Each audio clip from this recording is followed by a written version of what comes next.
Okay, so you just got your Fire Stick home, you take it out of the box, you find out all the little power cords and stuff that you got in there. You actually don't need to use the block. A lot of TVs have a USB in the back, so plug it into USB for power. You might get a message on your TV that says it's not enough power for the device. To be honest, I've never seen a TV that could not power one of these little Fire Sticks, so I say give it a shot.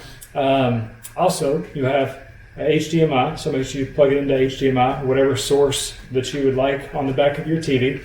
And then it'll work like this. So you turn it on and you click either I'm new to Amazon, which if you don't have an Amazon account, I honestly recommend doing it on your phone or a computer. It's a little bit faster, a little bit easier than it is to do it on here. But most people have an Amazon account, so you just click, I already have an Amazon account.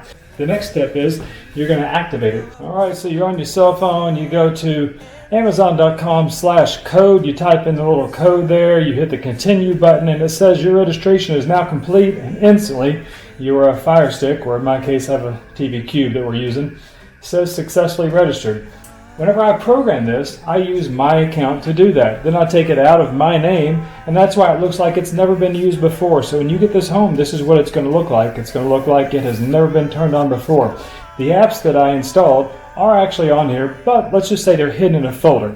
So you got to go find them. Sometimes you can click down, you can go to your apps and games, and sometimes you'll see things across here, but if you notice, there's nothing there. Well, that's because it's going to take it probably a couple minutes to actually load everything that's on there. So the faster way to do this is to go back up. You click the home button any time, it takes you to the home, and go to settings, go over to applications, go down to manage all apps. Manage installed applications,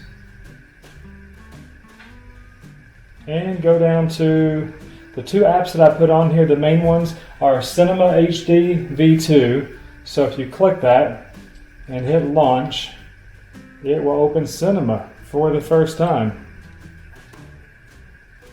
And it starts off with movies listed by popularity. And if you look up at the top left of the screen, you'll see you have a little cursor you can move around. You can search for a show over here on the right. You can go down and pick something. You can change the sort feature. You can put popular. There's Christmas right now. There's now playing.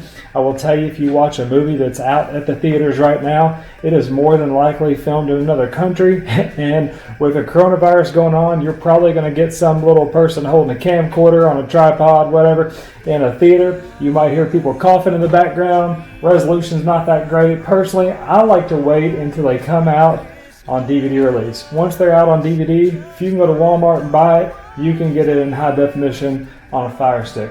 So this will show you what just got released. Let's see, what else did they have? You could sort by drama, horror, animation, action, comedy, western, whatever you like. Or you can just go to new HD release. Sometimes things go straight to HD and they're not actually released on DVD. So you can click that, and again, it'll show you some good movies. Then if you go to the menu, over there at the top left, you have TV shows, movies. You can select favorites, and that way you can just see your favorite shows. You don't really need to mess with anything down here. All this is already set up and ready to go. It works. If you need something in there, just you can play with it. You can't hurt it, but there shouldn't be anything you have to do. But I use this a lot for shows. I don't usually just let TV run in the background. So I have this set up that it automatically loads, and it shows you by popularity what is currently playing. So The Mandalorian just came back for season 2, and it is right now the #1 thing on the market that people are watching, so it's listed first. Next, The Good Doctor, Grey's Anatomy, still kicking since 2005, Fear the Walking Dead, The Queen's Gambit. So anyway, this just shows you what other people are watching. So the way you use this is, let's say you like The Mandalorian, you're going to click on it. You're going to pick the season you're on. It's going to show you the episodes here across the top. So let's say you're on episode 3. You're going to click that. You're going to go down to the play button there in the middle. Boom. There you go. You can click up, down, left, right, whatever, and you can fast forward this. See the bar at the bottom? There you go. It jumps ahead. I don't know what's going on here. We're trying to drown the Mandalorian. But anyway, you can hit home button at any time and go back home. And it takes you back here. So there it is. Now Cinema is in your recent. Also, your apps have had time to load now. So the other way you find them is to go to See All. It's either going to be on the far left or on the far right. You click See All. It takes you to a bunch of apps and channels. So anything with a cloud icon, like that Pandora, the top right there, it wants you to download it. Sometimes if you download it, it wants you to pay for it. So Mobdro is the other app that I've installed for you. It looks like this big red and, I don't know, what is that, purpley looking icon. So you click on Mobdro, it opens this up. You might have to click I agree, something like that, but it should just pretty much load right here. So you have channels, news, shows, movies, and then at the bottom, just in case you have little ones, you do have parental settings now, parental filters. So you can turn that on or off right there. But if you go back to the main screen of Mobdro, then you can see channels. When you go through channels, this will show you all the things that are on there. And I mean, there are thousands of channels. If you can name it, it's probably on here. What you don't get out of this is typically the local channels.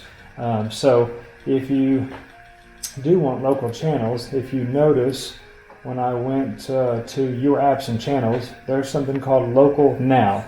I have noticed that Local Now only has major cities. I live in Middlesboro, Kentucky. Whenever I use this, it shows me Knoxville, Tennessee is the closest thing to me. So if you do live in my area, something that a lot of people like is this mountain news. So you can just click that. Again, guys, you're not going to hurt this thing. You got free lifetime tech support. So, if you mess it up, I'm going to fix it for you anyway. But you click download, it goes into a queue, it starts to download, and it's installing it to your Firestick. So I will say these are very small, so they do not have a huge hard drive. It will eventually tell you it's out of space. You can't install hundreds of apps or anything, but you could put this on there, and maybe Netflix or local news or something like that, sports, whatever you're into. So that's installing. You click open, and check that out, Mountain News. It's loading. Good old Wi-Fi. And all you really have to do is click live stream. It takes you straight into the live stream. Click play. This is what's happening now in your neck of the woods. I always want to say that.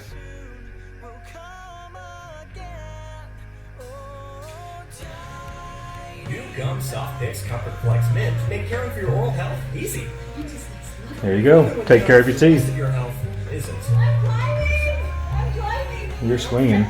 Alright, so I hit the home button and it goes straight back to home, and if you can see there are my most recently used apps. So that is pretty much it.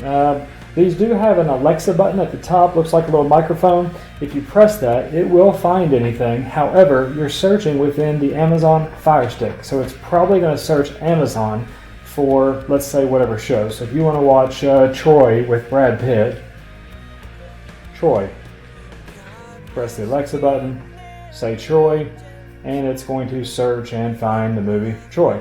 The problem is when you click on that, they're usually going to want you to rent it or to pay for it. It says watch now with Netflix. So if you have Netflix, you could watch it with Netflix. You don't need to do that. You have the Cinema for Free app, which is basically like having Netflix, only it's never going to tell you, hey, I'm sorry, I can't find that show or I can't find that movie. It has everything. You could click play and it lists a bunch of different streams. So if you see there's already 20 streams, 25 streams, can I get 26? Can I get 27 ahead? Alright, so 28, we're already up to 28 streams. Eventually you will learn which ones are good and which ones are not so good. Also, it depends on your Wi-Fi. So if it's a really good server, anything that says Bob Movies I've found is great. And see where it says vid next? That's the server name. So if it says ok.ru, or if it says Amazon or Google or something like fast server, those are usually really fast. They'll play no matter what the file size is. But if you don't get lucky and get one of those servers to pop up, then like this Solar Movies, then I would look for the megabytes. So anything under 600 is usually decent, and you're also getting a good quality show. So trying to go down here, you see where this one says HLS. So it says, let's see, there's Solar Movies, Video Bin, HLS. Those are usually also pretty fast. Anything that says HLS. But for now, I'm just going to click on one of these Bob movies. It doesn't matter which one. I click play, and it starts playing. All right, so we're back into cinema. We go to the search icon in the top right. We just type in Troy, Troy. Look at that. Born and raised in Kentucky, and I can spell. Hard to believe, I know, right? So I go to Troy. Came out on 5/3 of 2004. Tells you a little synopsis of the movie. I've already got some Bob movies popped up there, which again are usually one of the best ones. I'm not even going to wait. I know that one's going to play, so I'm going to go ahead and click it. Click play. Give it a second to load. Again, depends on your internet speed. Sometimes loads quick, but you got to think this is a good 2.5 hour movie, so it might take it 5 to 10 seconds to load. There you go. Starts playing. This one is again in 720p. If I waited, there are some that are in 1080. And if you have internet speeds fast enough, then it can stream that. Also depends on where it's being streamed from. Skip ahead. See how quick it loads. Boom. There you go. And that is Firestick 101. If you guys have any questions, give me a shout. Sleep.